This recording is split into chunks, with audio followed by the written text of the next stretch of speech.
জুলাই সনদ নিয়ে রাজনৈতিক দলগুলো একমত না হলে সিদ্ধান্ত নেবে অন্তর্বর্তী সরকারই, সাফ জানালেন প্রেস সচিব শফিকুল আলম। বলেন, সারা দেশে নির্বাচনী জোয়ার চলে এসেছে। ফেব্রুয়ারির প্রথম সপ্তাহে জাতীয় নির্বাচন।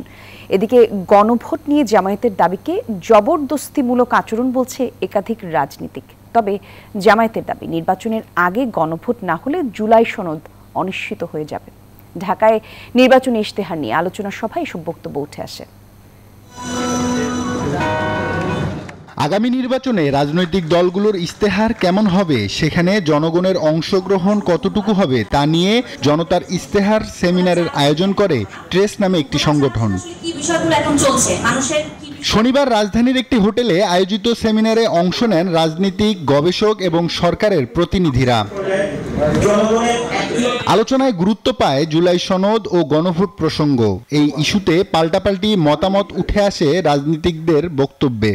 টানা তৃতীয়বার অর্জন করেছে দেশের সেরা সুপার ব্র্যান্ড স্বীকৃতি বসুন্ধরা টিস্যু। আমাদের কিছু বন্ধুরা যারা এখানে, হামিদুর রহমান আজাদ ভাই আছেন, তারা এখন মাঠে যাচ্ছেন, মাঠে সমাবেশ করছেন, মিছিল করছেন, এক ধরনের জবরদস্তি করার তারা চেষ্টা করছেন। এখন এটা কি পিপলের উইল? এটা কি নাগরিকের উইল? জুলাই চার্টারের উপর একটা অর্ডার জারি করা এবং সেই অর্ডারের ভিত্তিতে সরকার নির্বাচনের পূর্বে অথবা একই দিনে একটি গণভোট করবে। এই অথবা দিয়ে পেস্টা লাগাইছে হলো জাতীয় ঐক্যমত্য কমিশন।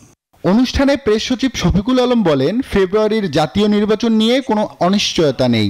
জুলাই সনদ নিয়ে রাজনৈতিক দলগুলোকে দ্রুত একমতে আসার আহ্বান জানান তিনি। তো এখন যদি পলিটিক্যাল পার্টিগুলো ডিসিশন না নিতে পারে, সেক্ষেত্রে ইন্টারিম গভর্নমেন্টের উপর যেই অর্পিত দায়িত্ব, সেই দায়িত্ব অনুসারে তারা তাদের একটা ডিসিশন নেবে। অনুষ্ঠানে বিএনপির স্থায়ী কমিটির সদস্য আমির খসরু মাহমুদ চৌধুরী জানান, সংবিধানে জাতীয় নির্বাচনের আগে গণভোটের সুযোগ নেই।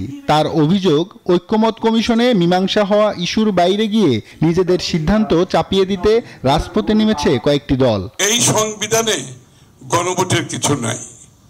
বাংলাদেশের বর্তমান সংবিধান অনুসারে আপনাকে আগামী দিনে যে সমস্ত দল তাদের ইচ্ছার রূপরেখা থাকতে পারে, প্রস্তাব থাকতে পারে, তাদেরকে জনগণের ম্যান্ডেট নিয়ে সংসদে এসে সংসদে পাশ করার পরে সেই বিষয়গুলো গণভোটে যেতে পারে।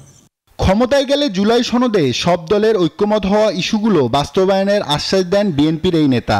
জানান, যে বিষয়গুলোতে ঐক্যমত হয়নি সেগুলোতে জনগণের ম্যান্ডেট নেওয়া হবে। কনসেনসাসের বাইরে তখনই আপনি যেতে পারবেন যখন আপনি আপনার দাবিগুলো নিয়ে জনগণের কাছে যাবেন।